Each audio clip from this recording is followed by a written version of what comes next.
Welcome, welcome! It's Mud Dog with the Texas Space Navy, bringing you another Star Citizen video. And today I'm going to bring you my first impressions of the Electron weapons that are coming in 3.10. I decided that I would fly to ArcCorp, and my whole intention was to do an 890 jump mission and test them out there. I thought I could get some pretty long-range shots with the sniper rifle down into the hangar bay of the 890, and then everything else I could use the pistol on. Well, things didn't quite go that way. I didn't get the 890 jump mission, but I chose a different one, and I was still able to get what I wanted for this video. So the names of these weapons, I'm probably going to butcher. One's what, the Aztat Sniper Rifle, and the other is the Ubarov Pistol.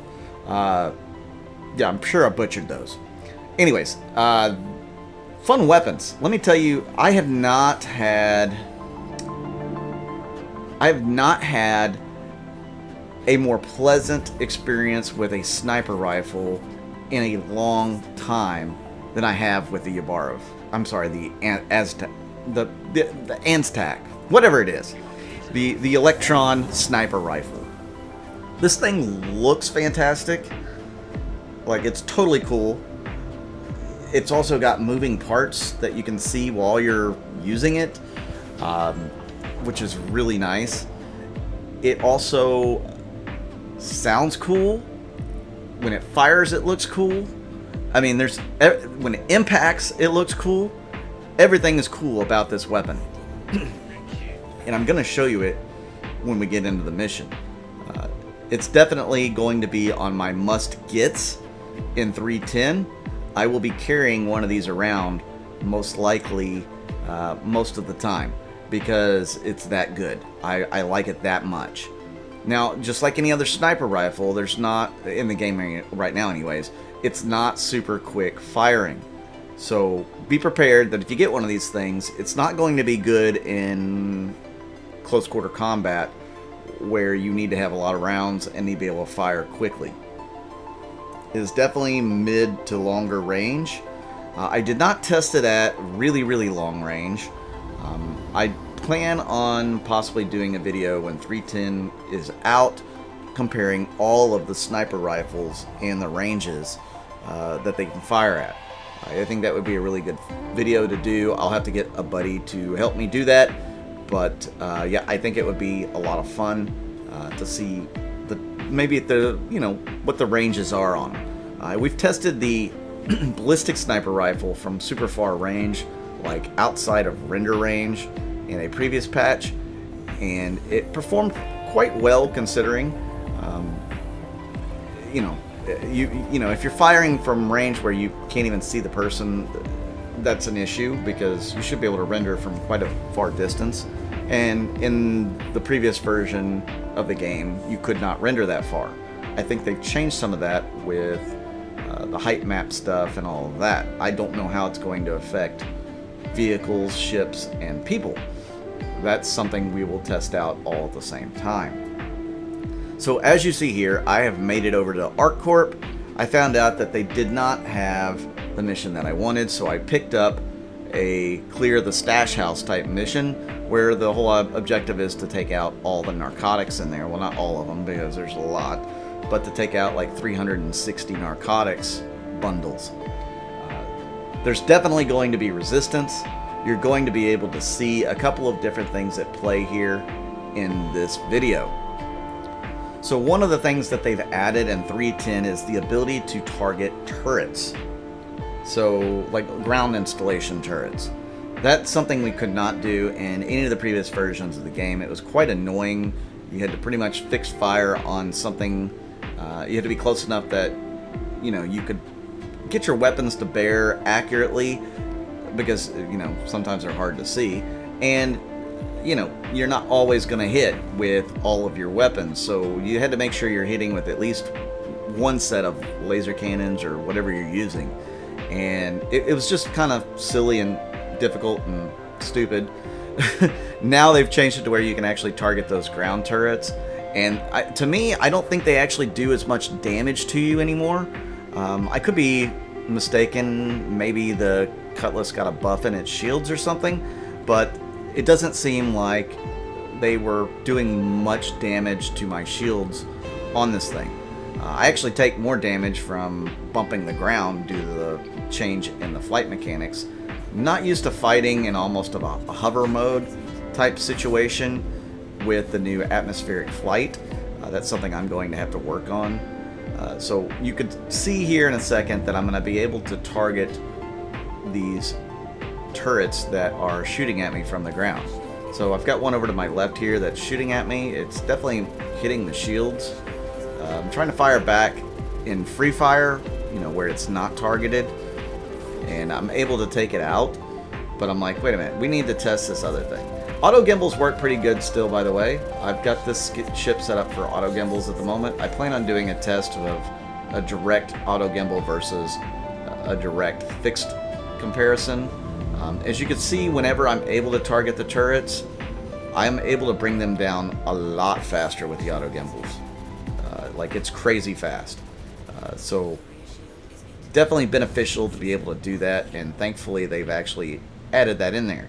Now, it did take me a while to even be able to, I guess, target one or lock one on, so that's unfortunate. Hopefully that'll be cleaned up in future gameplay. I would not expect it to be in 3.10. As you can see, I just lost an engine there by bumping into the ground. Again, hovering and firing or strafing. Okay, let's put it this way. The strafing is broken in 3.10 right now. That's something they definitely have to fix, because when you strafe, it doesn't do a variable change in your thruster power. It's all or nothing, which is a big, big issue if you're a strafer. Yeah, I think decoupled may help some with that. I can't remember. I will do some more video testing on that as well. But just be warned that strafing is all or nothing on any analog device for sure. It's not going to give you any kind of variable thruster rate. So it's very difficult and dangerous to fly when you're around other objects, because it's going to immediately jerk you in that direction with full power. There's no half power, etc. on the thrusters. So now we're going into the installation. You can see I have the sniper rifle out. Now I do believe it comes with a size or an 8x scope on it. I put it a 4x hot-low on it. I knew I was going to be somewhat closer range.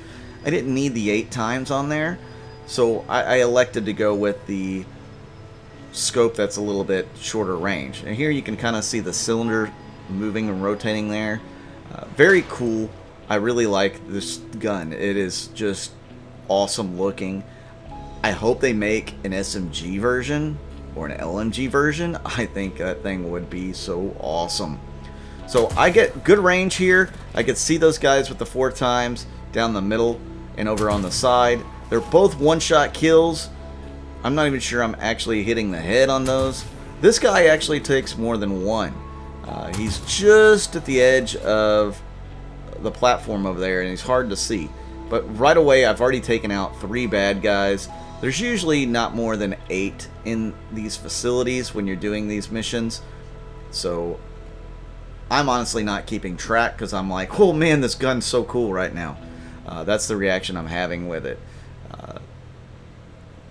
I'm still looking for some bad guys. The AI is supposed to be improved in 3.10, so I'm a little weary of where I'm going. As you can see, the drugs there are popping in. They're late to render, so I don't know what was up with that. There's a guy right in front of me. He doesn't even notice me. Takes one right in the neck or the chest. I reload. It's only got 5 rounds.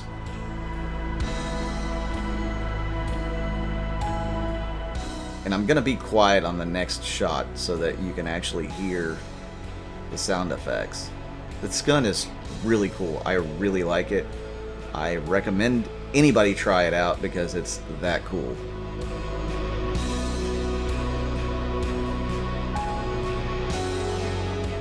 Future note, I will be picking up guns.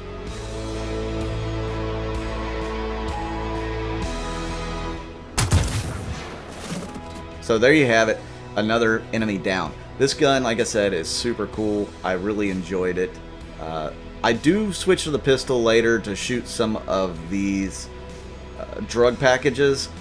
I don't fight with the pistol in this particular run against any enemies, but I will be bringing you a video where I'm testing the pistol out mostly. The pistol fires pretty good. It doesn't feel as good as this sniper rifle. I don't know. I've always been more prone to like sniper weapons in any game that I've played. You know, way back to Battlefield 2142 and Battlefield 2, I was just more of a sniper kind of guy. I know everybody hates snipers in Battlefield or Call of Duty, but I was pretty darn good with a sniper rifle in the Battlefield games, the early ones, because I could get in locations that people didn't expect snipers to be in, and I was able to get a lot of good headshots on enemies. The fighting mechanics of Battlefield 2142 were so superb in my opinion. I do believe that if DICE ever makes a game, you know, like a sequel to that game, they will have to use the same mold that they did for 2142. Because if they use the modern Battlefield stuff, it's just not going to be nearly as good. So hopefully Star Citizen, some of the people that are making the FPS stuff for this game, will kind of look back at some of those older FPSs that were high quality, at least as far as the fun. Everything's about the fun, right? And this guy's kind of in the shadows, and I think I've missed him twice, but the electron damage was able to finish him. I'm not real certain because the shadows were really obscuring where he was at there. Let me know in the comments down below if you guys have had any experience with the two electron guns as of yet. Let me know what you feel about them, how you like them or don't like them. I'm interested in getting everybody's input on that. So that I can have a better idea what everybody else is going through. But my personal experience is I really, really like this sniper rifle. It's definitely going to be a must-have for me. I do want to take a moment to thank everybody who's been watching my videos. You guys are awesome. Thank you so much. And thank you to all my Patreons. I really do appreciate you guys. I just picked up a new Patreon yesterday. I will be putting out a thank you to the Patreons in a video soon. So once again, thank you guys. You guys are huge. Thank you to all my YouTube members. I do have some new members as well. Man, you guys, all you guys who are giving money, donating, supporting me and this channel, there's not enough words that can ever thank you guys. I'm not quite where I need to be yet to quit my day job. I still have a ways to go on that. But you guys are definitely helping me get to that point. So thank you so much. I really do appreciate it. You guys are the bee's knees, as they say. You're awesome. Thank you. If you guys are interested in joining an org, my org is Texas. We're always looking for more members. It's full of a bunch of cool folks, great folks. They're all fun, friendly, and welcoming. And we do have a lot of active members. So if you want to join an active org, come check us out. Check out our Discord. All this stuff is going to be listed in the description of this video. My org. If this game looks like it's something you want to play, check out my referral code down below as well. You can get 5,000 bonus credits. With that said, I hope you guys enjoyed this video. Hit that like button, hit that subscribe button. I'm Mud Dog with the Texas Space Navy. I'll see you out in the verse.